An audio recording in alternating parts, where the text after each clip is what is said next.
Yeah, so Mr. Conti's question was, explain a little bit more about the tactics that the officers used in order to get the person to get out of the car to effect the arrest. And so before I answer that question, just for context, once a person is placed under arrest, then there's an expectation, and that person has a duty to comply with the officer's direction. And so any opposition at that point, any resistance, is considered to be resisting an officer in the performance of that officer's duties, whether it's verbal or physical. In this case, once those officers advised that person that she was under arrest, those officers received both verbal and physical resistance. And so ordinarily, and this is how officers, and again, this is just for context, but this is how officers are ordinarily taught to perform in situations like that, especially when they're dealing with in a hostile area. Once there's resistance and they have the justification for a lawful arrest, they are taught to effect that arrest as quickly and as safely as possible.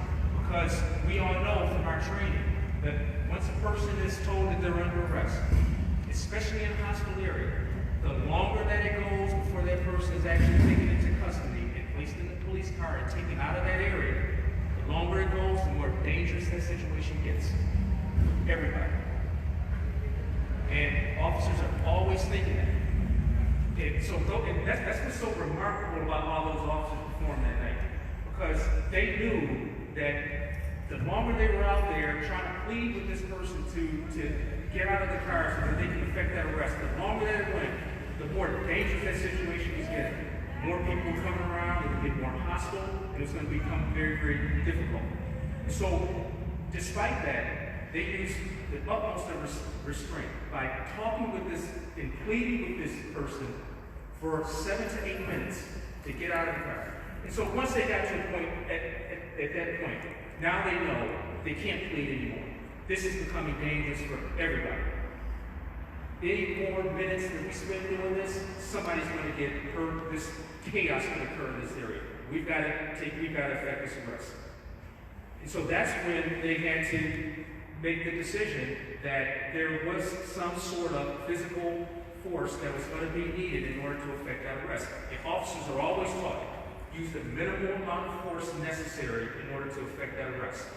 In this case, the sort of resistance that they were getting was active resistance in the form of pushing away, pulling away, and also some sort of passive defensive type of resistance where she's holding the steering wheel when they're trying to take her out of the vehicle.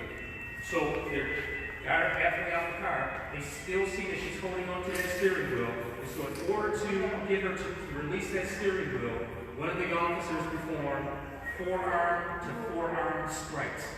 These were not punches. There were no strikes whatsoever to this person's head. And just to illustrate, in this manner, officer's forearm to that person's forearm that was holding the steering wheel, enough strikes to get that person to release the steering wheel. Once that person released the steering wheel, the strikes stopped. There were no other strikes beyond that.